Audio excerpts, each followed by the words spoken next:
اعوذ باللہ من الشیطان الرجیم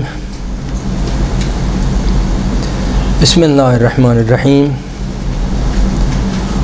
السلام علیکم ورحمۃ اللہ وبرکاتہ۔ وعلیکم السلام ورحمۃ اللہ وبرکاتہ۔ الحمد للہ رب العالمین، الصلاۃ والسلام علی حبیبنا و طبیب نفوسنا و مولانا ابی القاسم المصطفیٰ محمد صلی اللہ علیہ وآلہ وسلم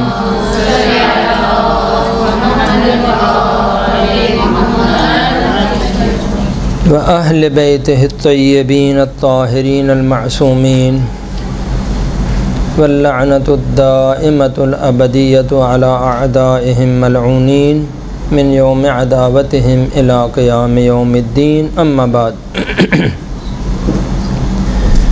فقد قال اللہ تبارک و تعالی ان مثل عیسیٰ عند اللہ کمثل آدم خلقہ من تراب ثم قال له کن فیکون الحق من ربک فلا تکن من الممترین فمن حاجک فیہ من بعد ما جاءک من العلم فقل تعالوا ندعو ابناءنا وابناءکم ونساءنا ونساءکم وانفسنا وانفسکم ثم نبتہل فلنجعل لعنۃ اللہ علی الکاذبین ان ھذا لہو القصص الحق وما من الہ الا اللہ وان اللہ لہو العزیز الحکیم۔ صدق اللہ العلی العظیم۔ عزیزان گرامی، مباہلہ کے موضوع پہ ہماری انشاءاللہ تعالی آج گفتگو ہوگی۔ تاریخ اسلام کا جو بہت 23 سالہ دور ہے پیغمبر اکرم کے حیات طیبہ کا، اس میں بہت سارے جہادات پیغمبر اکرم صلی اللہ علیہ وآلہ وسلم نے انجام دیے، بہت ساری لڑائیاں، جہاد، مناظرے پیغمبر اکرم کے ہوئے، لیکن ان تمام مناظروں کے اندر، ان تمام جہادوں کے اندر صرف ایک جہاد ایسا ہے کہ جس میں پورے پنجتن پاک نے شرکت کی ہے۔ توجہ فرمائی نا کہ یہ مباہلہ کا جو موضوع ہے اتنا مہم ترین موضوع ہے، اتنا عظیم ترین موضوع ہے کہ جس میں پورے پنجتن پاک اس جہاد کے اندر شریک ہے۔ باقی جہادوں میں صرف پیغمبر اور علی ابن ابی طالب ہوتے ہیں، حتیٰ حسن و حسین بھی نہیں ہوتے تھے، چاہے وہ غزوہ بدر ہو، احد ہو، حتیٰ جو مشرکوں کے ساتھ مناظرے، مشرکوں کے ساتھ، یہودیوں کے ساتھ جر و بحث، کسی میں بھی پیغمبر اور علی کے علاوہ کوئی اور نہیں تھا۔ اما کیا وجہ ہوئی کہ اس جہاد کے اندر پیغمبر خدا کو پنجتن پاک کو لے جانا پڑا، یعنی پورے جو اسلام کی جو کل حقیقت ہے وہ اس میدان میں آئی ہے، یعنی اتنا بڑا یہ واقعہ ہے۔ تو چونکہ پوری تفصیلات آپ نے سنی نہیں ہیں تو میں آج آپ کی خدمت میں بیان کروں گا کہ یہ کیوں ضرورت پیش آئی اور کیا مسئلہ مہم تھا۔ اور میں قرآن اس لیے میں نے کہا کہ آپ لوگ کھول کے رکھیں، اپنے سامنے رکھیں تاکہ یہ باتیں سنی سنائی نہ ہوں۔ سورہ آل عمران کی آیت نمبر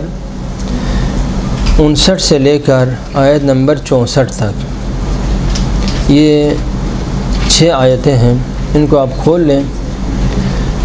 اور جو چیزیں آج آپ سنیں گے وہ یعنی آپ حیران ہو جائیں گے کہ یہ کیوں پیغمبر اکرم کو اتنا بڑا جہاد کرنا پڑا کہ پورے پنجتن پاک یعنی کل اسلام اس میدان میں آیا ہے۔ یہ وہ ہستیاں ہیں کہ جن کے اوپر جن کی وجہ سے آدم کی دعا قبول ہوئی، حضرت نوح کو نجات ہوئی، یہ پوری کی پوری ہستیاں یہاں پر آئی ہیں، لیکن اس جہاد کا نتیجہ کیا ہوا وہ بھی انشاءاللہ تعالی بیان کریں گے۔ تو یہ 6 آیتیں جو ہے وہ تفسیر کبیر کے اندر، تفسیر فخر رازی میں یہ لکھا ہے کہ سورہ آل عمران کی پہلی 83 آیتیں یہ واقعہ مباہلہ کے بارے میں نازل ہوئی۔ تو واقعہ مباہلہ حتیٰ بدر سے بھی مہم تر ہے کہ جس کے بارے میں 83 آیتیں اللہ رب العزت نازل کیے ہیں۔ تو آپ اندازہ لگا سکتے ہیں کہ یہ کتنا بڑا واقعہ ہے، کتنی بڑا جب وہ ماجرا ہے۔ اصل داستان کیا ہے؟ مرحوم میرے سامنے یہ کتاب ہے سید ابن طاووس رحمۃ اللہ علیہ کی کتاب اقبال الاعمال،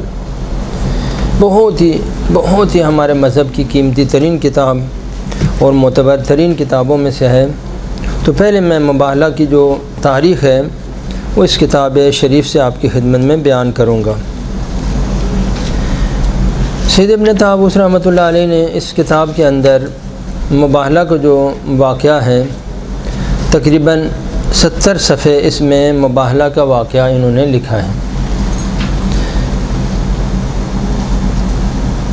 لکھتے ہیں کہ پیغمبر گرامی اسلام صلی اللہ علیہ وآلہ وسلم نے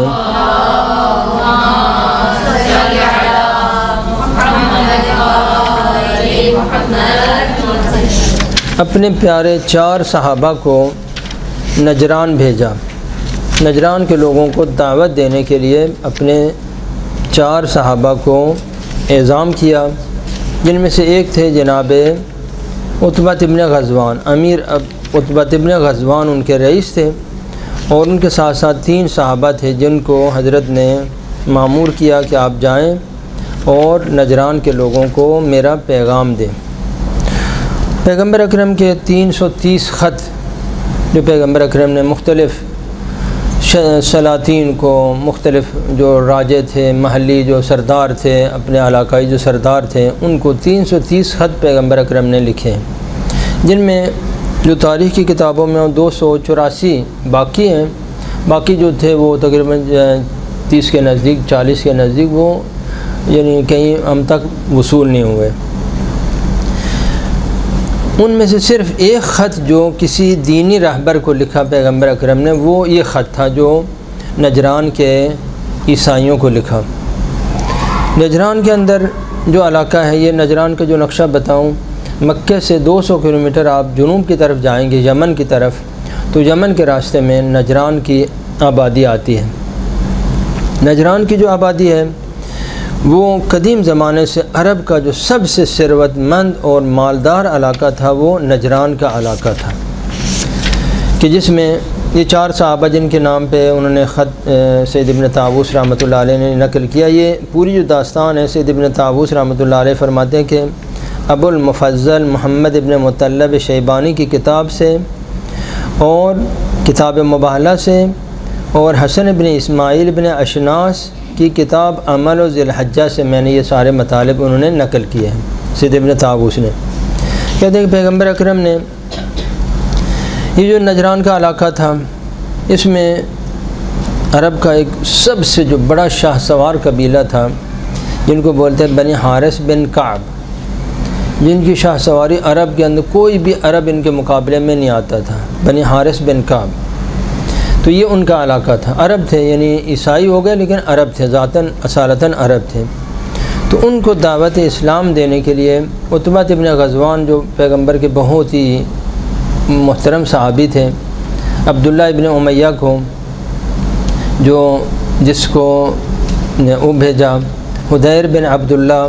اور صہیب ابن سنان، ان 4 صحابہ کو پیغمبر اکرم نے صرف ایک خط ہے جو کسی دینی رہبر کو، وہ اس کو فی اعظم نجران کا جو بڑا پاپ تھا اس کے نام پہ پیغمبر اکرم نے خط لکھا اور ان کو دعوت دی کہ تم لوگ جا رہے ہیں، باقی لوگ بھی مسلمان ہو گئے ہیں الحمدللہ، جب تم لوگوں کو بھی میرے خیال میں کوئی اعتراض نہیں ہونا چاہیے، تو آپ لوگ بھی اسلام کو قبول کریں ورنہ پھر جنگ کے لیے تیار ہو جائیں۔ تو یہ 4 صحابہ پیغمبر اکرم کا خط لے کے، جو اس کو پھر نجران تھا، اس کا نام تھا ابو حارثہ حسین ابن علقمہ۔ وہ اتنا محترم تھا، 120 سال اس کی عمر تھی، اور اتنا محترم تھا کہ قیصر روم بھی روم سے اس کے لیے ہدایہ بھیجتے تھے۔ یعنی واقعاً ایک مقدس اور ایک صالح انسان تھا۔ قیصر روم بھی اس کے لیے ہدیہ بھیجتا، افریقہ کے جو عیسائی بادشاہ تھے وہ بھی اس کے لیے ہدایہ بھیجتے تھے۔ تو بہت ہی عزیز اور محترم شخصیت تھی جناب ابو حارثہ حسین بن علقمہ ان کا نام تھا۔ تو اس کے نام پہ پیغمبر اکرم نے، یہ ایک دینی راہبر جس کے نام پہ خط لکھا وہ پیغمبر اکرم نے یہی خط ہے۔ باقی جتنے میں سب شیاطین، سب سلاطین، اس قسم کے جو وڈیرے ہوتے تھے، مقامی جو وڈیرے ہوتے تھے ان کو بھیجے، اما یہ خط جو ہے نا دینی عنوان سے پیغمبر اکرم نے اس کو لکھا۔ ابو حارثہ کے بارے میں یہاں پر لکھتے ہیں کہ وہ باطناً مسلمان تھا، لیکن بہرحال ابھی اپنی قوم کے سامنے اسلام کا اظہار نہیں کر رہا تھا۔ تو ابو حارثہ نے جب یہ خط آیا تو بنی حارث بن کعب جو تکبر میں اور مالداری میں عرب کے کوئی بھی قبیلہ ان کے برابر نہیں تھا، انتہائی مالدار۔ یہ جو میں نے نجران کا علاقہ بولا ہے اس میں 70 آبادیاں تھیں، یعنی آپ سمجھیں کہ یعنی 2-3 ضلع جو آج کل ہوتے ہیں، فرض کریں سندھ کی ایک مثال دیں، 2-3 ضلع کے برابر جو ہے نا یہ ایک علاقہ تھا۔ آج کل جو سعودی عرب میں جو وہ ہے جھگڑا، جو ابھی سعودی عرب نے جنگ شروع کی یمن کے اوپر، وہ یہ نجران کے اوپر قبضہ کرنے کے لیے انہوں نے، جو نجران میں تیل وہ کش ہوا ہے تو اب وہ تیل جو ہے نا یہ چاہتے تھے کہ ہم قبضہ کر لیں، تو وہ جنگ انہوں نے کر دی جو ہے نا، وہ جنگ ابھی 8 سال ہو گئے جنگ ہوتے ہوئے۔ تو یہ نجران اتنا مہم اس زمانے بھی مہم تھا اور آج بھی مہم ہے۔ اس وقت جو ہے نجران کے اندر عرب کا جو لباس کا جو صنعت تھی، پورے کو پورے یہ لباس جو بناتے تھے یہ نجران میں بناتے تھے۔ اصل پورے عرب میں کہیں روئی تو ہوتی نہیں تھی نا، تو ان کو تو لباس کا اصل پتہ ہی نہیں تھا، سارے کے سارے لوگ ننگے ہوتے تھے، صرف کچھ بہت لوگوں کے پاس کوئی چھوٹا موٹا جو ایک شورٹ ٹائپ کا، چھوٹا کچھا مچھا ٹائپ کا ہوتا تھا، یعنی 80% لوگ جب بالکل مکمل ننگے ہوتے تھے۔ تو یعنی کپڑا تھا اتنا مہنگا، ابھی میں بتاؤں گا کہ کپڑا اتنا مہنگا تھا کہ پیغمبر اکرم جب وہ نجران کے ساتھ معاہدہ کیا، عیسائیوں کے ساتھ معاہدہ کیا، تو کہا کہ تم لوگوں نے 2000 جوڑے ہمیں دینے ہیں، حلہ یعنی جوڑا، 2000 جوڑے ہمیں دینے ہیں کہ ہر جوڑے کی قیمت 40 درہم ہوگی، 100 گرام چاندی۔ اب اندازہ لگا لیں آپ، چاندی کی قیمت 100 گرام چاندی ایک جوڑے کی قیمت، جبکہ اس وقت جو ہے وہ ایک بکری 2 درہم کی ہوتی تھی، سمجھ آ گئی نا۔ اور یعنی 2000 جوڑے تم لوگوں نے ہمیں لباس دینا ہے کہ ہر جوڑے کی قیمت 40 درہم ہوگی، یعنی 20 بکریوں کے بعد، بکری ابھی آپ پوچھ لیں جا کے بازار میں، ابھی میرے خیال میں عید قربان گزری ہے، شاید آپ لوگوں کو پتہ ہی ہوگا، مجھے پتہ نہیں ہے کہ کتنی بکری کتنی مہنگی تھی، شاید میرے خیال 50,000 کی تو ہوگی، شاید 60,000 کی، شاید اس سے بھی مہنگی ہوگی، مجھے پتہ نہیں ہے۔ تو آپ اندازہ لگائیں اس وقت ایک اونٹ کی قیمت 50 درہم ہوتی تھی، اونٹ بڑا اونٹ جو ہے 50 درہم کا، بکری 2 درہم کی۔ اس وقت پیغمبر اکرم نے ان سے جو معاہدہ کیا تو آپ نے 2000 جوڑے دینے، یعنی وہاں پر یہ کام تھا، ان کو وہاں سے کہیں سے انہوں نے منگوانے تو نہیں تھے، وہاں بناتے تھے۔ اور اتنا وہ مالدار علاقہ تھا کہ کعبے کا جو غلاف تھا، صرف دیباج کا کپڑا جو جس کو ہم لوگ یا مخمل بولتے ہیں، دیباج عربی میں دیباج بولتے ہیں، مخمل کا یہ بہت ہی پیارا کپڑا ہوتا ہے نا، یہ شنیل بھی بولتے ہیں آپ لوگ، شنیل بولتے ہیں، وہ دیباج کا کپڑا یعنی سب سے پہلے جو بنانا شروع ہوا وہ انہوں نے شروع کیا، نجران والوں نے۔ اور کعبے کا جو غلاف بنتا تھا وہ دیباج کے کپڑے سے بناتے تھے، مخمل کا کپڑا ہوتا ہے، ابھی بھی آپ دیکھتے ہیں کتنا پیارا ہوتا ہے وہ، یہ نجران سے بنتا تھا، یعنی انتہائی مالدار۔ اب وہ اندازہ لگائیں کہ ایک جوڑا جو ہے 20 بکریوں کا ایک جوڑا ہوتا تھا، اور سلائی تو بعد کی بات ہے، وہ سادہ حلہ یعنی سادہ کپڑا جو اب دکان سے لے کے آتے ہیں، یعنی اتنا مالدار یہ علاقہ تھا۔ تو ان لوگوں کو خط لکھا، پیغمبر گرامی اسلام نے دعوت دی، تو ابو حارثہ نے تمام جو قبائلی سردار تھے اطراف کے اور یمن سے بھی بلا لیے۔ تو ابو حارثہ تو مومن تھا، اس کی ساری تفصیلات ابھی میں بعد میں بیان کروں گا۔ تو ابو حارثہ نے ان کو سمجھایا کہ دیکھو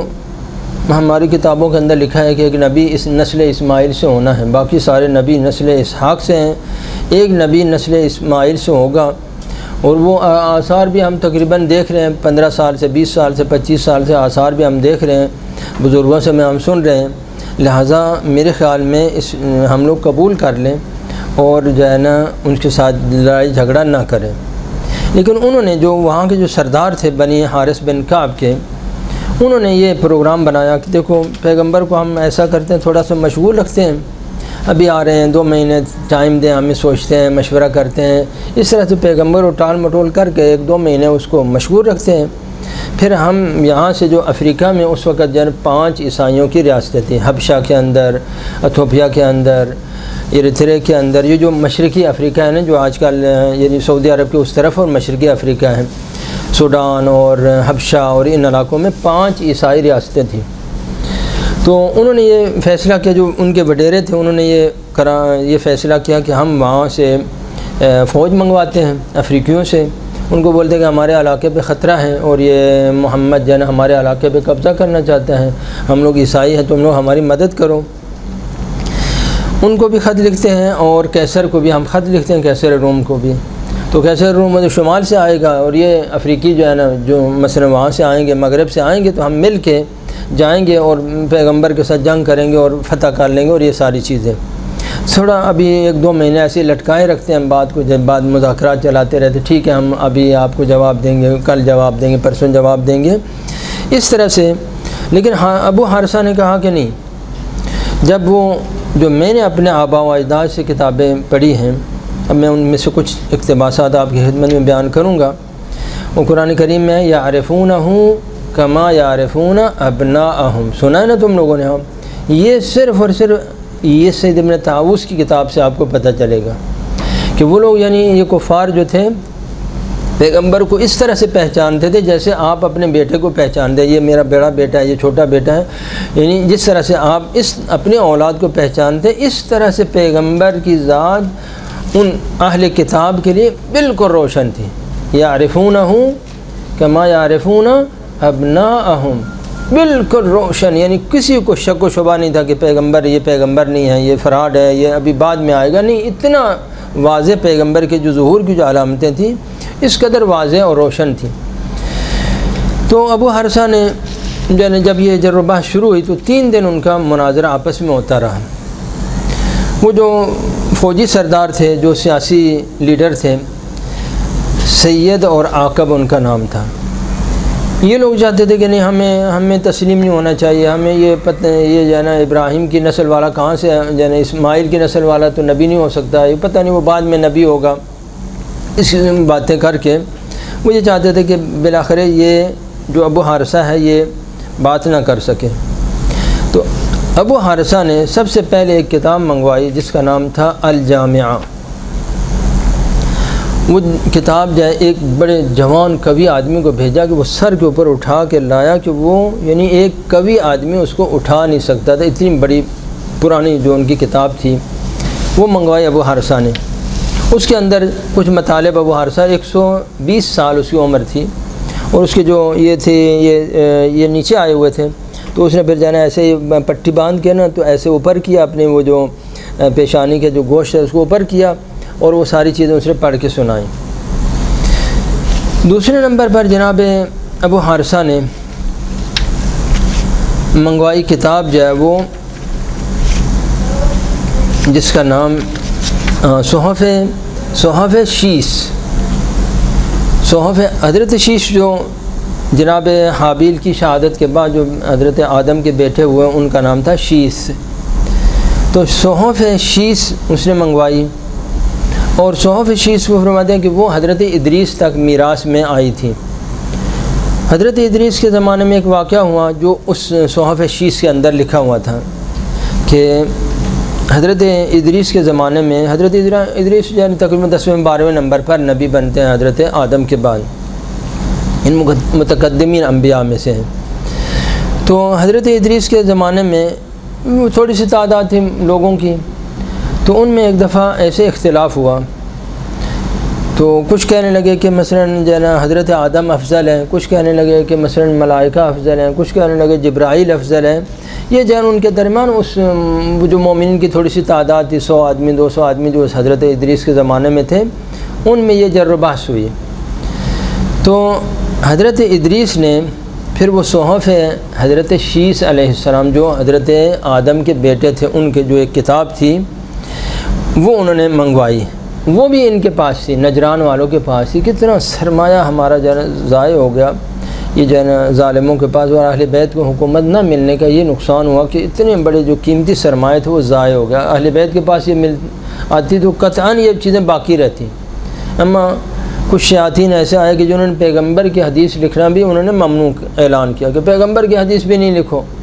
بعد میں ممکن ہے قرآن کے ساتھ جو ہے نا کھاتی پاتی ہو جائے اور پھر جو ہے نا گڑبڑ ہو جائے، پتہ نہیں چلے قرآن کیا ہے حدیث کیا ہے، لہذا انہوں نے اس بہانے سے حتیٰ حدیث کا لکھنا بھی انہوں نے منع کر دیا۔ اب کیا نام لینے کی ضرورت نہیں ہے۔ تو حضرت ادریس کے زمانے میں جب یہ اختلاف ہوا تو حضرت ادریس نے وہ جو صحف شیش منگوائی ہے، اس میں وہاں پر یہ بھی وہاں نجران میں موجود تھی، تو ابو حارثہ نے وہ صحف شیش بھی منگوائیں اور کہا کہ دیکھو اس کے اندر جو ہے نا حضرت آدم نے جو اپنے بیٹوں کو خبر دی ہے، حضرت شیش کیا تھے؟ حضرت آدم کے بیٹے تھے، تو وہاں پر لکھا ہوا تھا اس صحف شیش کے اندر کہ جب حضرت آدم کی وہ خلقت ہوئی تو انہوں نے اپنے اولاد کو جو بتایا کہ میری تخلیق کیسے ہوئی، اور فرماتے ہیں کہ جب اللہ تعالیٰ نے میری روح پھونکی تو سب سے پہلے جو میری چیز وہ روشن ہوئی، زندہ ہوئی، وہ آنکھیں، حضرت کی آنکھیں جو زندہ ہوئیں،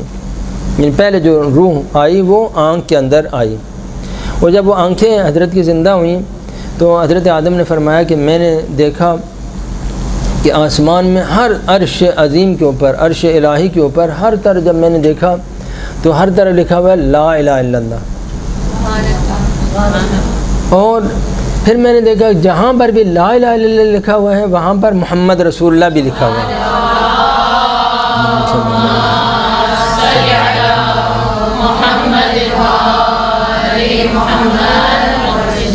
اور جہاں پر بھی یہ کلمہ مبارک لکھا ہوا اس کے ساتھ 3 اور بھی کلمے لکھے ہوئے ہیں، اب وہ نام یہاں پر نہیں ہے، فلان امین اللہ، فلان خیارت اللہ، و فلان صفوت اللہ، یہ 3 بھی یعنی پورے پانچ پاک کا جو ہے نا وہ پانچوں کے وہ ہوتا تھا، یعنی پیغمبر اکرم کا بھی، مولا علی کا بھی، اور حضرت فاطمہ اور حسن و حسین، یہ پانچوں کا، یعنی فلان صفوت اللہ فلان۔ تو حضرت آدم یہ کہتے ہیں کہ میں نے جب یہ ساری چیزیں دیکھی تو میں سمجھ گیا کہ اکرم الخلق علی اللہ تبارک و تعالی یہ 5 ہیں، جو اللہ کے سب سے محبوب ترین، سب سے جو پیاری مخلوق ہے وہ یہی 5 ہستیاں ہیں کہ جن کو میں نے وہاں پر حضرت آدم نے اپنے بیٹے کو بتایا، اور یہ ساری چیزیں میں نے جو پہلی میری نگاہ پڑی کائنات کے اوپر اور عرش الہی کے اوپر، تو اس میں میں نے یہ ان 5 کا جہاں پر لا الہ الا اللہ وہیں محمد رسول اللہ، وہیں علی ولی اللہ، وہیں فاطمہ صفوت اللہ، حسن خیارت اللہ اور حسین کے بارے میں یعنی اسی طرح سے یہ 5 کلمے بھی میں نے ہر جگہ اپنی آنکھوں سے مشاہدہ کیے۔ تو جب یہ ابو حارثہ نے ان کو یہ ساری چیزیں دکھائیں، یہ صحف شیش ہے سریانی زبان کے اندر، یہ حضرت ابراہیم سے پہلے جو تھی وہ سریانی زبان تھی، حتیٰ حضرت ابراہیم اسماعیل کی زبان بھی سریانی تھی، پھر حضرت اسماعیل کو اللہ تعالیٰ نے عربی زبان جو ہے وہ اول دفعہ جو زمین کے اوپر عربی نازل ہوئی وہ حضرت اسماعیل کی زبان مبارک سے عربی جاری ہوئی، کہ جب حضرت اسماعیل 14 سال کے تھے تو اللہ تعالیٰ نے ان کی زبان مبارک سے اول من فتح اللہ لسانہم بالعربی المبین اسماعیل، سب سے پہلے جس انسان کی زبان کے اوپر عربی جاری ہوئی، بہترین طریقے سے فصیح و بلیغ عربی جاری ہوئی، حضرت اسماعیل تھے۔ جب یہ بھی نہیں مانے تو پھر جناب ابو حارثہ نے کہا کہ وہ حضرت ابراہیم والا تابوت لاؤ، اتنے تبرکات وہاں تھے، اتنا سرمایہ تھا وہاں پر، جو نجران معمولی علاقہ نہیں تھا، حضرت ابراہیم کا تابوت لاؤ، حضرت ابراہیم کا جو صندوق ہے وہ لاؤ۔ تو حضرت ابراہیم کا جو صندوق لایا گیا وہ صندوق بھی حضرت ابراہیم کو یہ ورثہ تابوت آدم، یہ حضرت آدم کے زمانے میں سے تھا، اور انبیاؤں کے پاس چلتا ہوا وہ حضرت ابراہیم تک پہنچا، اور حضرت ابراہیم کے توسط سے پھر جو ہے نا بعد میں ان کی اولاد میں آیا۔ تو یہ بھی تابوت جو تھا وہ حضرت آدم کے زمانے سے تھا، تو اس تابوت میں اس نے کہا کہ یہ تو دیکھنے والی چیز تھی، پڑھنے والی تو نہیں، یہ تو کتابیں تھیں نا، اب آگے آؤ۔ تو ان دونوں کو السید والعاقب، جو ان کے سردار تھے، جو مقامی سردار تھے، وڈیرے تھے، ان کو جناب ابو حارثہ نے بلایا کہ نزدیک آؤ اور اس میں آ کے دیکھو۔ اب اس تابوت کے اندر کیا تھا جو حضرت آدم سے چلا آ رہا تھا، اور حضرت ابراہیم نے جب اس تابوت میں دیکھا تو کہتے ہیں کہ جب اس تابوت کے اندر جو میں نے دیکھا حضرت ابراہیم کہتے ہیں، تو وہاں پر 5 انبیاء کے جو چھوٹے چھوٹے گھر بنے ہوئے تھے اس تابوت کے اندر، اس صندوق کے اندر 5 انبیاءوں کے جو ہے نا وہ جو انبیاء اولو العزم ہے نا 5، ان کے گھروں کے ماڈل بنے ہوئے تھے کہ یہ حضرت نوح کا گھر ہے، یہ پیغمبر کا گھر ہے، یہ حضرت ابراہیم کا گھر ہے، تو وہ انہوں نے دیکھے۔ اور پھر میں نے وہاں پر 2 بہت ہی نورانی تصویریں دیکھی، یہ بہت ہی عظیم، اتنی نورانی کہ اصلاً چشم بصر جو ان کو دیکھ ہی نہیں سکتی، 2 نورانی وہاں پر مجسمے دیکھے۔ تو میں نے حضرت ابراہیم کہتے ہیں کہ میں نے اللہ تعالیٰ سے سوال کیا کہ یا اللہ یہ کیا، یہ جو نورانی چہرے ہیں یہ کیا ہیں، مثلا ان کی کیا حقیقت ہے؟ تو اللہ تعالیٰ کی طرف سے آواز آئی، فَأَوْحَى اللَّهُ إِلَيْهِ هَذَا عَبْدِي وَصِفْوَتِي الْفَاتِحُ الْخَاتَمُ، کہ یہ میرا محبوب ترین بندہ کہ جو سب سے پہلے بھی ہے اور سب سے آخر میں بھی آئے گا، سب سے پہلے تھا اور انبیاء میں سب سے آخر میں آئے گا۔ وَهَذَا وَسِيعُ الْوَارِث، اور یہ اس کا وسیع ہے، اس کا قائم مقام ہے، جانشین ہے یہ۔ تو حضرت ابراہیم نے کہا کہ یا رب مل فاتح الخاتم، کہ وہ پہلے والا بھی اور آخری والا بھی کون ہے، یعنی سب سے پہلے بھی ہے اور سب سے آخر میں بھی آئے گا۔ تو فرمایا کہ ھذا محمد صلی اللہ علیہ وآلہ وسلم،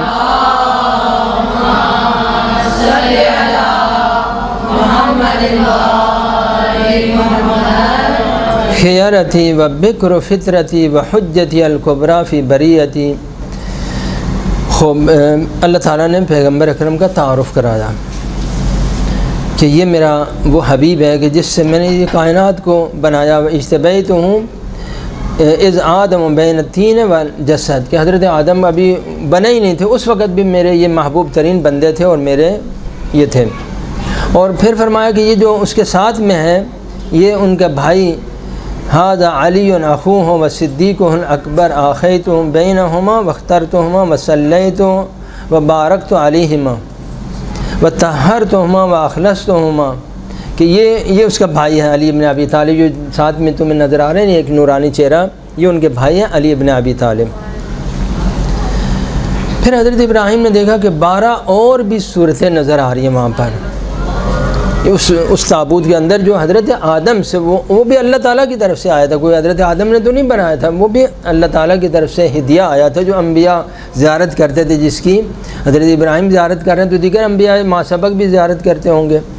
تو کہا کہ یہ میں 12 صورتیں اور بھی دیکھ رہا ہوں، یہ 12 صورتیں کیا ہیں کہ تکاد تطلع اجسامہم لحسنھا نورا، کہ ان کے جو ہے نا حسن و جمال کی وجہ سے ان کے جو چہرے تھے وہ نورانی تھے۔ تو یہ بھی میں 12 تصویریں دیکھ رہا ہوں۔ تو اللہ تعالیٰ نے کہا کہ یہ جو 12 تصویریں، یہ ایک تو محمد مصطفیٰ صلی اللہ علیہ وسلم کی بیٹی ہے،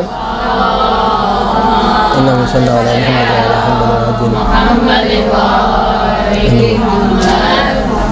بیٹی ہے، اور 11 اس کے بیٹے ہیں، تو پورے کتنے ہو گئے؟ 14 معصومین۔ 2 تو ادھر تھے نا، الگ تھے، پیغمبر علی، اور 12 یہ، تو کیا ہو گئے؟ 14 معصومین۔ تو اس تابوت کے اندر جناب ابو حارثہ نے ان کو دکھایا کہ دیکھو یہ اندر یہ خود یہ چیزیں ابھی موجود ہیں، یہ تابوت ہمارے آباء و اجداد سے ہم تک پہنچا ہے۔ پھر جب اس بات کو بھی نہیں مانے تو پھر جناب ابو حارثہ نے تورات سے کچھ مطالب بیان کی، تورات کی جو السفر الثانی من التورات، کہ اس کی جو دوسری کتاب ہے تورات کی، تو اس کے اندر جو ہے نا دوسری کتاب، سفر بولتے ہیں عربی میں کتاب کو، اس سے جو ہے نا کچھ مطالب بیان کی کہ میں جو ہے نا نسل اسماعیل سے ایک نبی کو بھیجوں گا، کہ جو یہ نسل اسماعیل سے اور کوئی نبی نہیں ہوا، حضرت اسماعیل نبی تھے، ان کے بعد کوئی اصل نبی نہیں ہوا، پہلے نبی جو ہے نسل اسماعیل میں سے وہ حضرت پیغمبر گرامی اسلام ہے، تو میں اس کو بھیجوں گا۔ پھر آخر میں جناب ابو حارثہ نے انجیل سے بھی، انجیل کی جو کتاب ہے المفتاح الرابع، اس کی جو چوتھی چابی اب کہیں پتہ نہیں چوتھی صورت تھی وہ، اس کے اندر ایک بہت ہی پیاری اور عجیب وہاں روایت ہے، روایت کے الفاظ ہیں، وہ اس نے جناب ابو حارثہ نے ان کو پڑھ کے سنائی۔ یہ دیکھو یہ سارے کے سارے یہ پیغمبر کی ساری تفصیلات ہماری کتابوں کے اندر ہیں، تورات کے اندر دکھائی، پھر انجیل کے اندر دکھائی، پھر وہ تابوت حضرت ابراہیم کے اندر دکھائی، صحیفہ حضرت شیش کے اندر دکھائی، یہ سب چیزیں۔ اب وہاں وہ جو داستان ہے وہ بہت ہی پیاری داستان ہے کہ میں ابھی اس کو آپ کی خدمت میں بیان کروں، یا ایک تھوڑا سا وقفہ لے لیتے ہیں تاکہ یہ پھر جو ہے میں اس کو بعد میں بیان کروں۔ صلوات پڑھ لیں۔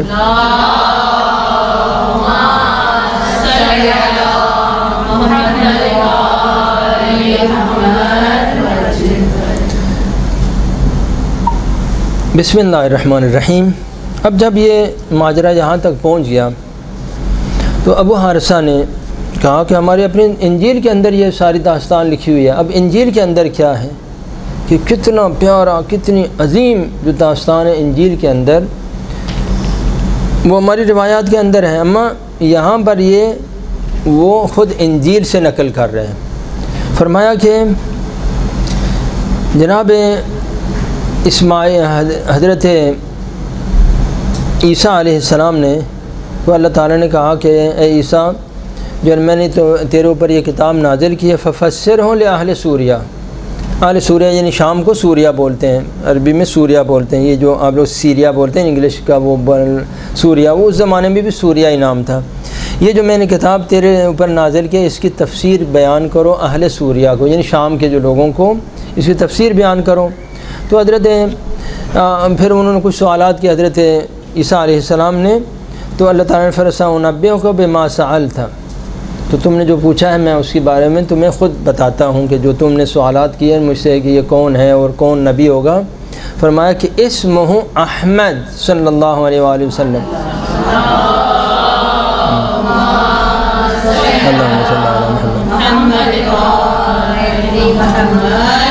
کہ ان کا نام مبارک جو ہے وہ یہ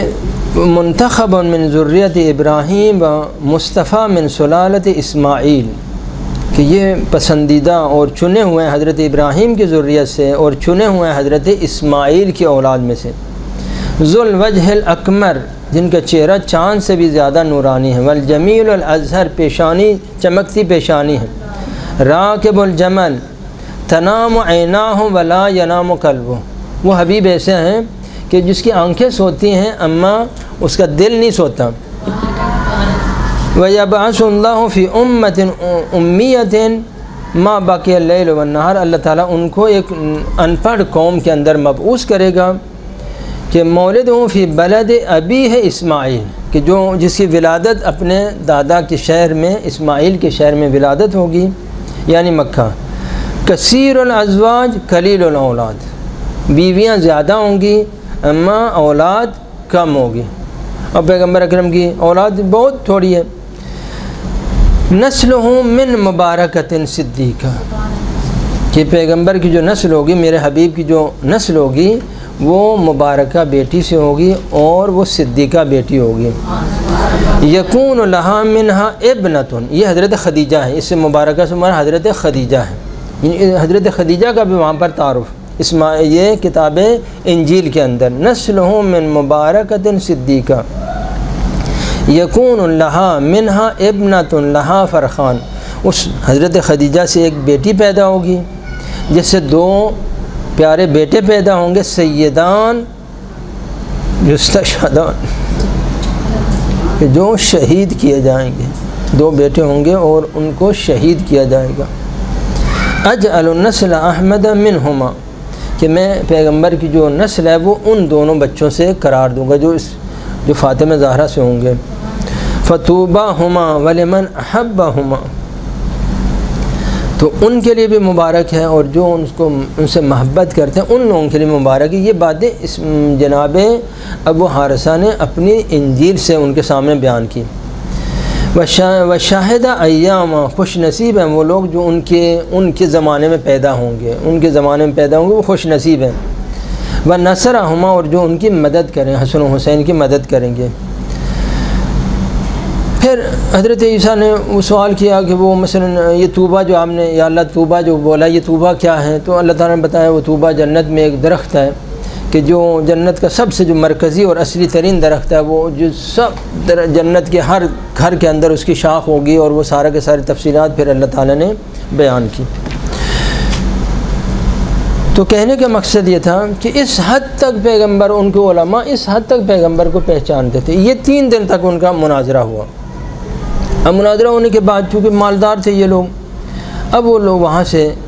فیصلہ یہ ہوا کہ ہم 60 آدمی یہاں سے چلتے ہیں، مدینے جائیں گے اور جا کے دیکھتے ہیں یہ پیغمبر کیا ہے، مثلا اس قسم کا تحقیقات کرتے ہیں، اگر پسند آئے تو ایمان لے آئیں گے، نہیں آئے تو پھر ایمان نہیں لائیں گے، جو بھی ہوگا ابھی مذاکرات کے لیے چلتے ہیں۔ جب وہ لوگ مدینے آئے تو اب سب کے سب سونا چاندی سے لدے ہوئے، وہ سونے کی انہوں نے پہنی ہوئی جو ہے نا وہ سلیبیں اپنے گلے میں پہنی ہوئی ہیں، پھر جو ہے نا کڑے پہنے ہوئے بڑے بڑے موٹے، انگوٹھیاں پہنی ہوئی ہیں سونے کی، سب زیورات سے لدے ہوئے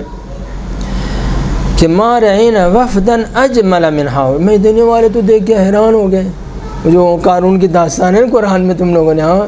کہ قارون کو دیکھ کے تو وہ سب بولتے تھے یا اللہ یا لیتنا مثل ما اوتی قارون۔ ہاں یہ لوگ بھی حیران ہو گئے، سونے کی عصا پکڑی ہوئی ہے، سونے کی جو ہے 20 چوڑیاں پہنی ہوئی ہیں ہاتھوں کے اوپر،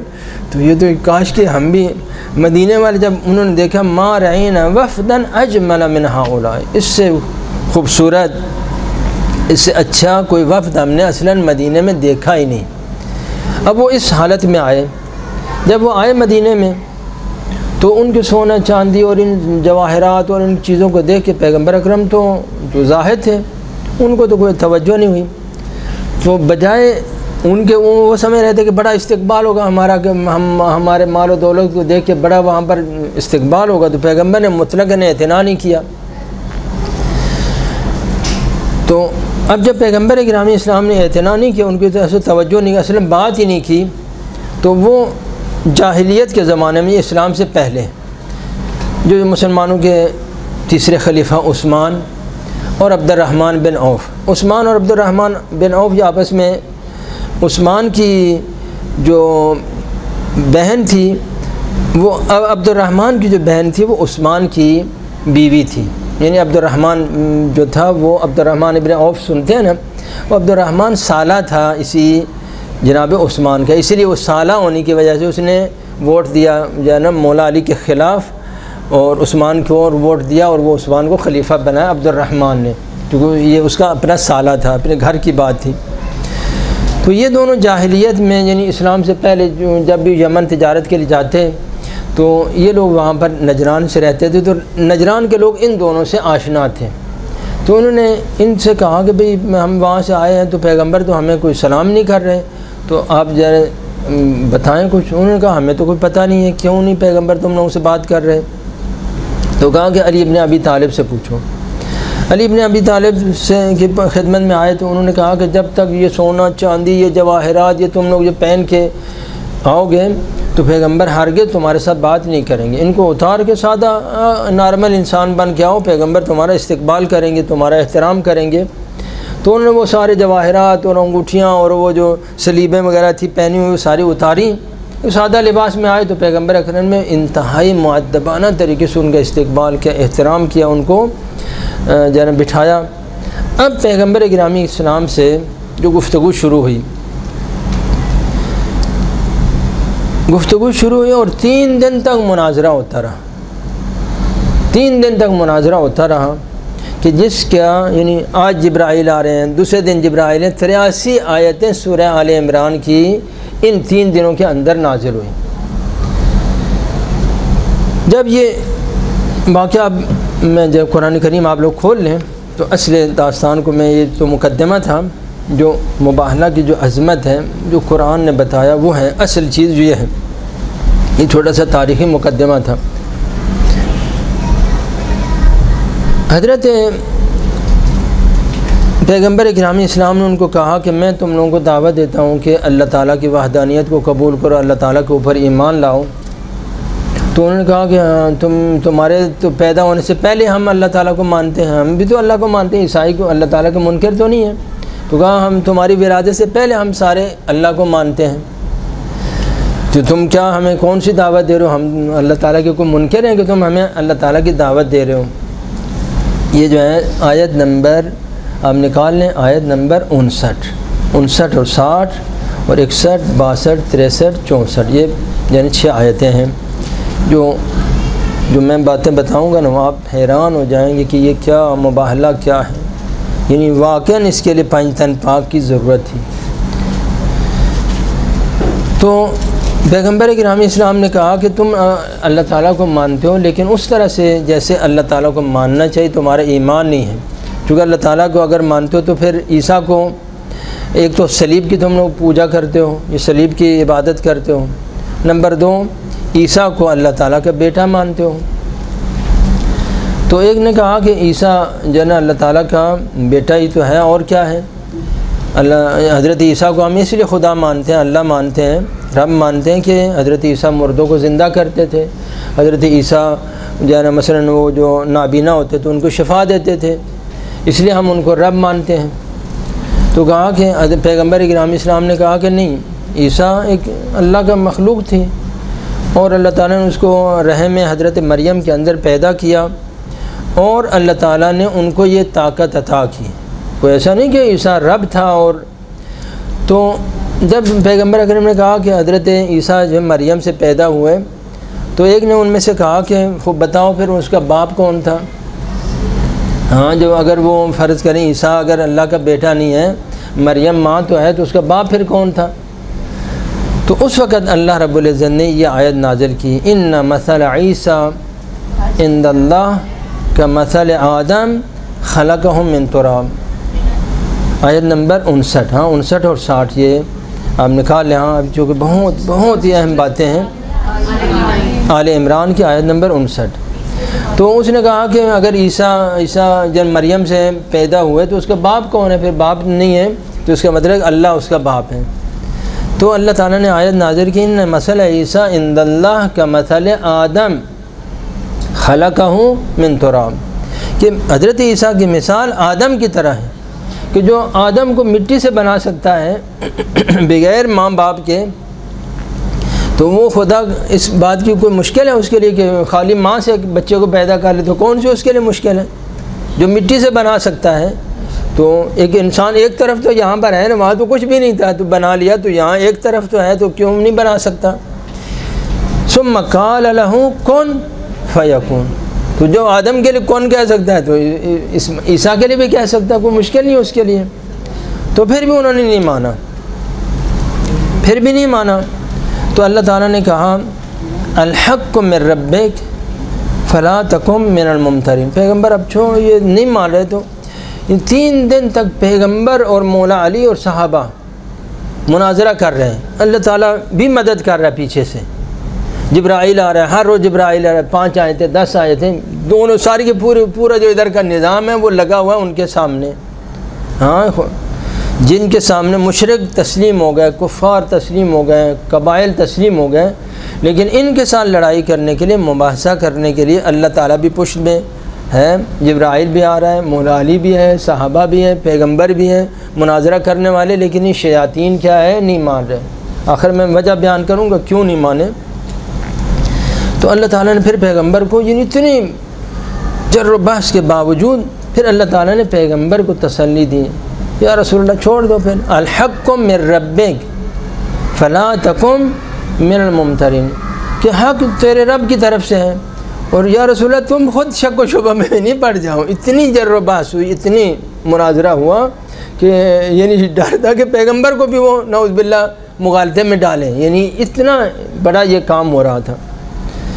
فلا تکن من، تو یہ پیغمبر تم شک نہ کرو، تمہیں کیا ضرورت ہے شک کرنے کی، الحق من ربک۔ اب جب یہ 3 دن اتنا بڑا جو قضیہ ہو گیا تب اللہ تعالیٰ نے اس آیت نمبر 61 کو نازل کیا، فمن حاجک فیہ من بعد ما جاءک من العلم فقل تعالوا ندعو ابناءنا وابناءکم ونساءنا ونساءکم وانفسنا وانفسکم ثم نبتہل فنجعل لعنۃ اللہ علی الکاذبین۔ آیت نمبر 61 جب وہ اللہ تعالیٰ نے نازل کی، یہ فمن حاجہ، محاجہ بولتے ہیں احتجاج، اور یہ جو جر و بحث ہوتا ہے اس کو محاجہ، مناظرہ کو محاجہ بولتے ہیں۔ یہ ایک دوسرے کے میں تمہارے اوپر احتجاج کرتا ہوں تم میرے اوپر احتجاج کر دو، میں تمہارے خلاف دلیل لاتا ہوں تم میرے خلاف دلیل لاتے ہو، اس کو بولتے ہیں محاجہ۔ فمن حاجک فیہ، یہ جو حق و باطل کے بارے میں، فیہ اوپر جو عیسیٰ کے بارے میں اور حق کے بارے میں جو چیزیں ہیں، من بعد ما جاءک من العلم، جو علم اللہ تعالیٰ نے تمہیں عطا کیا اس کے باوجود کوئی پھر بھی آ کر تمہارے ساتھ مناظرہ کرے، محاجہ کرے، فقل تعالوا ندعو ابناءنا وابناءکم ونساءنا ونساءکم، تو اب ان کو بولو پھر کیا کریں، اب جر و بحث کا تو فائدہ نہیں ہے، اگر ماننا ہوتا تم لوگوں نے تسلیم کرنا تو 3 دن کافی تھے، تو تم لوگ جو ماننے کے لیے تیار نہیں، تو اب ہم دوسرا پھر کام کریں گے جو کسی مقام میں پیغمبر اکرم نے نہیں کیا۔ یعنی اتنے یہ سخت دل تھے، اتنے یہ سنگ دل تھے کہ کسی اور قوم کے ساتھ یہ پیغمبر کو کرنا نہیں پڑا۔ وہ مشرک تھے، 40 سال مشرک تھے، 60 سال ان کی عمریں گزری شرک و کفر کے اندر، لیکن وہ باتیں مان گئے۔ لیکن یہ اتنے سنگ دل تھے کہ یہ عیسائی تم لوگ بولتے ہو نا، ان شیاطین کا یہ قصہ یہاں پر سن لینا، کہ اتنے یہ سنگ دل تھے کہ اتنی زحمت اور تلاش کے باوجود بھی وہ اسلام کی طرف نہیں آئے، تو دوسرا کام کرنا پڑا، یہاں کہ پھر ہم مباہلہ کریں گے۔ مباہلہ کا معنی ہوتا ہے باہلہ، یہ لعنہ، ایک دوسرے کے اوپر لعنت کرنا۔ مباہلہ یہ نہیں یہ طرف جو ہے نا اس کے اوپر لعنت کرتا ہے، وہ طرف اس طرف لعنت کرتا ہے۔ اصول کافی میں 5 حدیثیں ہیں مباہلہ کے بارے میں، جلد 2 کے اندر ہے ظاہراً جو ہے نا مباہلہ کے بارے میں جلد 2 میں ہے 5 حدیثیں کہ مباہلہ کا طریقہ یہ ہوتا ہے کہ اس طرح سے یہ دایاں ہاتھ جو میں لے لوں گا اور وہ دوسرے والا سامنے والا آدمی جو ہے نا وہ دونوں جو آپس میں جو مباہلہ کرنا چاہتے ہیں تو یہ اس طرح سے اپنی انگلیوں میں اس طرح سے انگلی ڈالیں گے اور وہ 70 مرتبہ یہ اس کے اوپر لعنت کرے گا، اور یہ چھوٹی سی دعائیں مباہلہ کی اصول کافی میں جلد 2 میں 5 حدیثیں مباہلہ کے بارے میں، تو یہ اس کے اوپر لعنت کرے گا اور وہ اس کے اوپر وہ دعا پڑھ کے پھر یہ لعنت کریں گے، تو جس کے بارے میں بھی وہ ہوگا وہ باطل ہوگا، وہ وہیں پر بحمد اللہ تعالیٰ ہلاک ہو جائے گا، فنار ہو جائے گا۔ یہ مباہلہ یہ نہیں فقط یہ نہیں ہے کہ نبوت کے بارے میں، اور بھی دینی موضوعات کے بارے میں یہ ہے، یعنی حتیٰ پیغمبر کے زمانے میں بھی بعد میں بھی صحابہ کے زمانے میں بھی اور ائمہ کے زمانے میں بھی لوگ مباہلہ کرتے تھے۔ جناب ابن عباس نے بھی ایک دفعہ چیلنج کر دیا کہ اگر تم لوگ نہیں مانو گے تو میں مباہلہ کرنے کے لیے تیار ہوں، جناب ابن عباس نے۔ تو اب یہ مباہلہ کا جو طریقہ تو سمجھ آ گیا نا کہ وہاں پر بیٹھنا ہوتا ہے 2 زانوں بیٹھ کے نا ایسے ہی، تو پھر وہاں پر وہ بھی اس کے ہاتھ کو پکڑتا ہے، اس طرح سے ہاتھ پکڑ کے ایسے انگلیوں میں انگلیاں ڈال کے تو ایک دوسرے کے اوپر وہ ایک چھوٹی سی دعا میں بھی یہاں پر اس سے بتاؤں گا اقبال الاعمال سے، تو وہ جو ہے پڑھ کے پھر وہاں سے انہوں نے آپس میں ایک دوسرے کے اوپر لعنت کرنی ہے، تو اللہ تعالیٰ کا وہیں سے فیصلہ ہو جاتا ہے، کوئی انتقام میں اللہ تعالیٰ کے جو غضب میں وہ پھر جلدی سے اللہ تعالیٰ غضب نازل ہوتا ہے۔ تو اب اللہ تعالیٰ نے ایک نقشہ بتایا کہ جب آنا ہے تو کس طرح سے، نہ دو ابناءنا، آگے آگے بیٹے ہوں گے، پیچھے وسط میں نساء ہوں گی اور آخر میں انفس ہوں گے، آخر میں۔ لہذا پیغمبر نے جو جانے کا جو نقشہ بنایا تو بے نہیں، چونکہ قرآن کی جو ترتیب تھی اسی کے مطابق آگے پیغمبر اور حسنین کریمین، چونکہ پہلی لائن میں اللہ تعالیٰ نے کیا بولا، ابناءنا،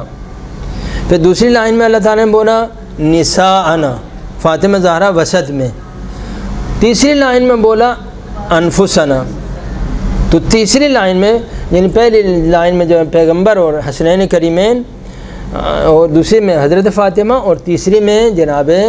امیر المومنین علی ابن ابی طالب، چونکہ آیت اس طرح سے نازل ہوئی تھی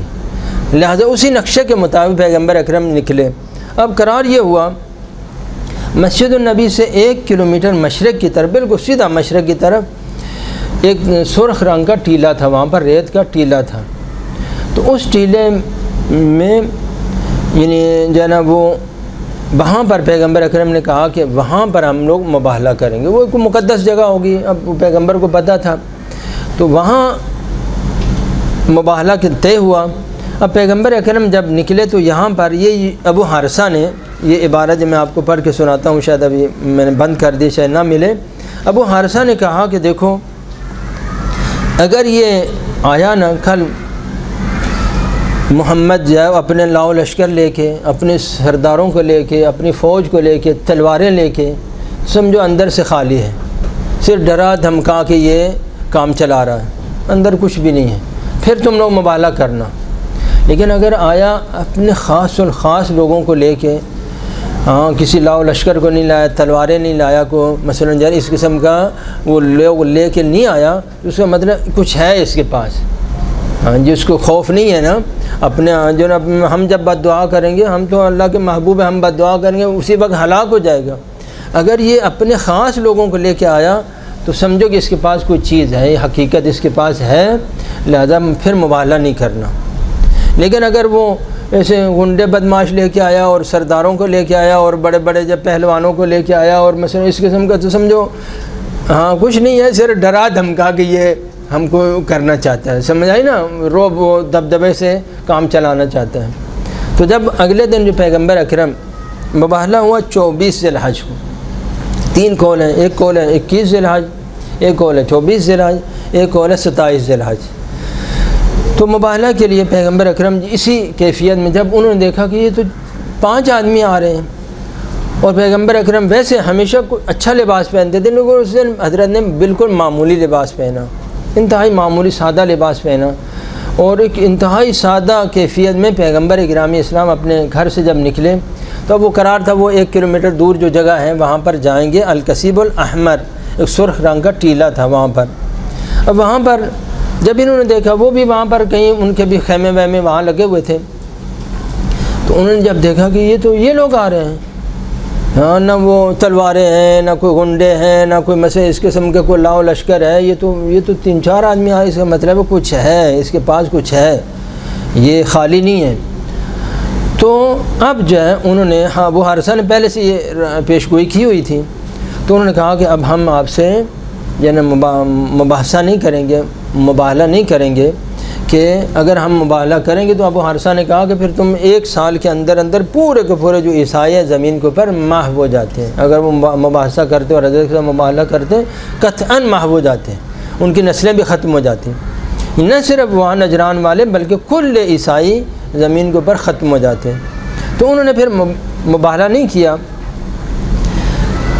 تو فنجعل لعنۃ اللہ علی الکاذبین، اللہ تعالیٰ کو حکم تھا کہ ہم ان کے اوپر لعنت کریں گے۔ اب دیکھیں آیت نمبر 62 جو ہے نا، ذرا دیکھیں اس کو، کیونکہ ہمارے ممبر کے اوپر تو جو پڑھا جاتا ہے وہ یہی تھا جو میں نے آپ کو سنا دیا کہ انفسنا وانفسکم ثم نبتہل فنجعل لعنۃ اللہ علی الکاذبین۔ علی ابن ابی طالب سے کسی نے سوال کیا کہ یا علی، قرآن میں جو آپ کی سب سے بڑی فضیلت ہے وہ کون سی آیت ہے جس میں آپ کی فضیلت اللہ تعالیٰ نے بیان کی ہے؟ تو امیر المومنین نے فرمایا کہ یہ آیت ہے کہ جس میں اللہ رب العزت نے مجھے جان رسول قرار دیا ہے، نفس رسول قرار دیا ہے۔ اللہم صلی علی محمد۔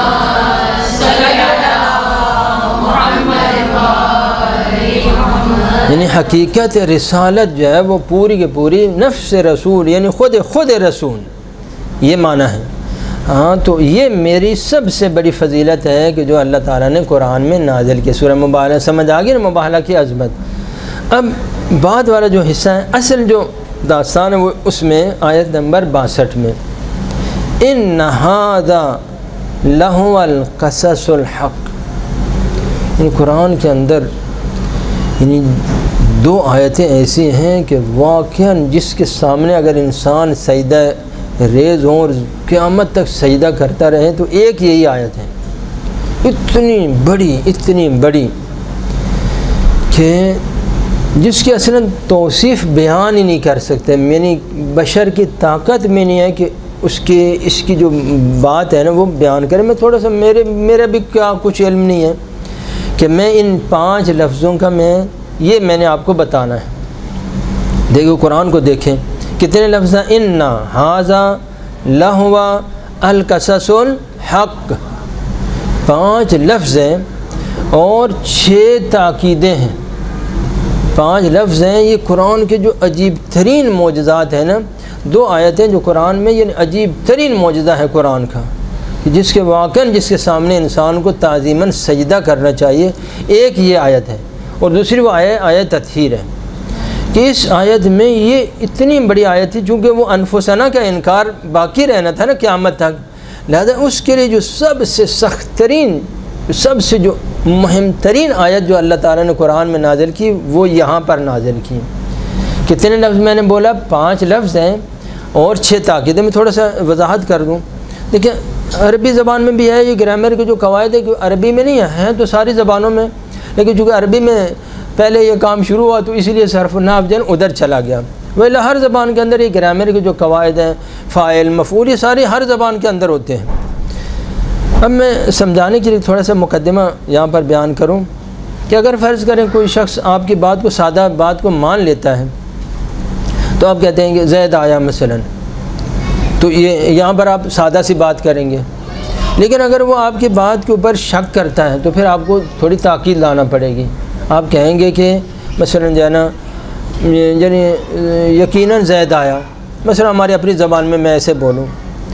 اگر اور زیادہ شک کرتا ہے کہ آپ کی بات کے اوپر آپ کو یعنی اس کو نہیں مانے گا تو آپ کیا کہیں گے؟ واللہ زید آیا مثلا، قسم وہاں پر لائیں گے. ہاں پھر اس کے ساتھ آپ دوبارہ بولیں گے کہ واللہ باللہ تاللہ زید آیا مثلا. یہ یعنی آپ جتنا اس کا شک اور انکار زیادہ ہوگا، آپ کی طرف سے کیا ہوگا؟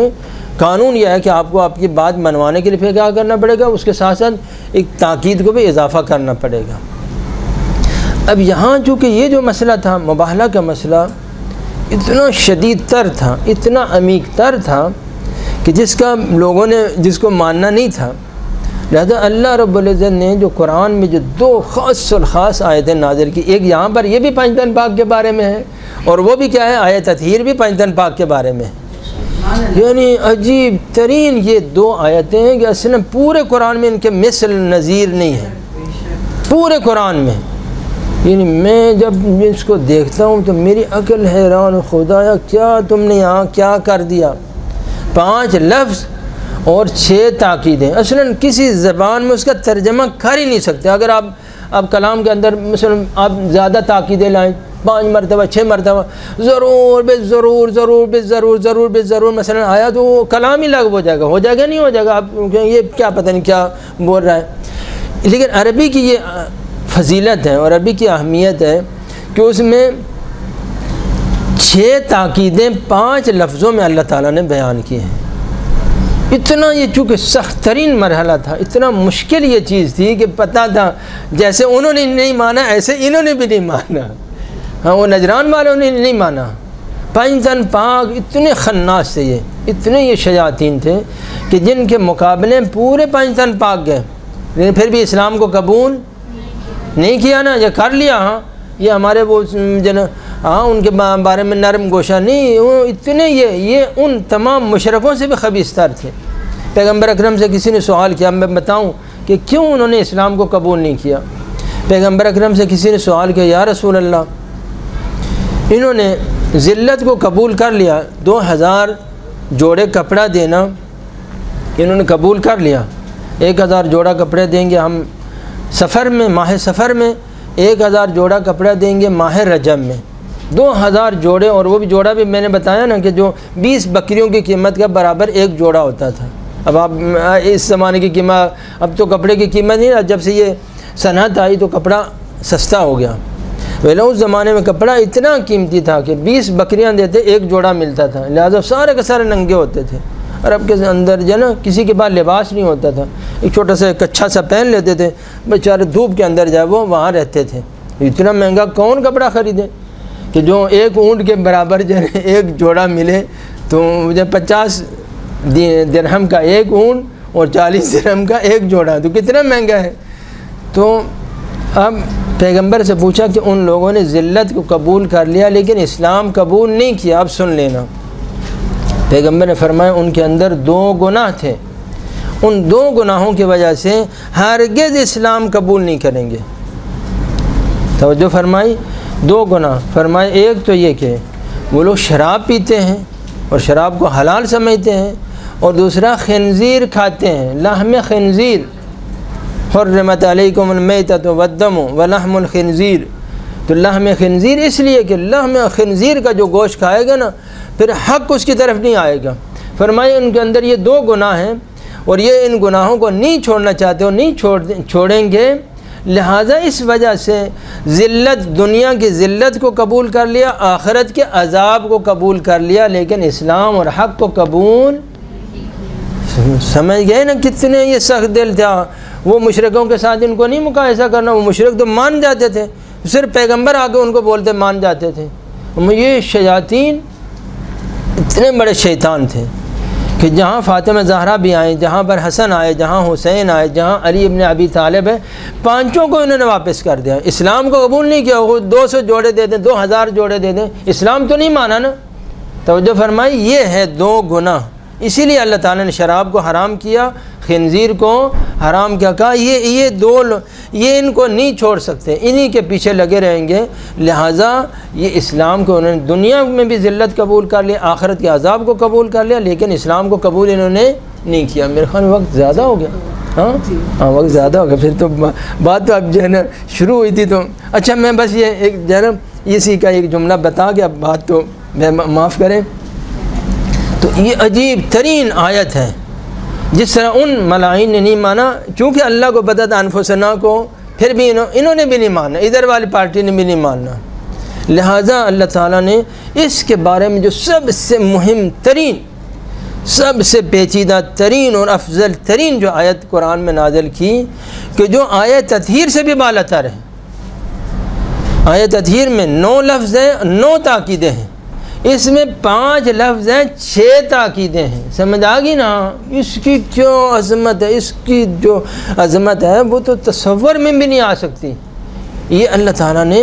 چونکہ علی ابن ابی طالب کا انکار قیامت تک ان کی طرف سے بھی اور ان کی طرف سے بھی برقرار تھا، لہذا سب سے جو سخت ترین آیت اللہ تعالیٰ نے نازل کی، سب سے جو مہم ترین جو 2 آیتیں جو قرآن میں نے عرض کیا نازل کی، وہ یہیں پر ہیں۔ اور دونوں آیتیں کیا ہیں؟ لطف کی بات یہ کہ دونوں ہی ہیں بحمداللہ پنجتن پاک کے بارے میں۔ یہاں پر بھی پنجتن پاک تھے، وہاں پر بھی کیا تھے؟ ہاں پنجتن پاک، وہاں 9 لفظ ہیں، 9 تاکیدیں، یہاں 5 لفظ ہیں، 6 تاکیدیں۔ اب اس کے بعد جو آیت ہے قل تعالوا، انشاءاللہ تعالیٰ وہ پھر کبھی جب آئیں گے تو انشاءاللہ تعالیٰ آپ کی خدمت میں بیان کریں گے۔ والسلام علیکم ورحمۃ اللہ وبرکاتہ۔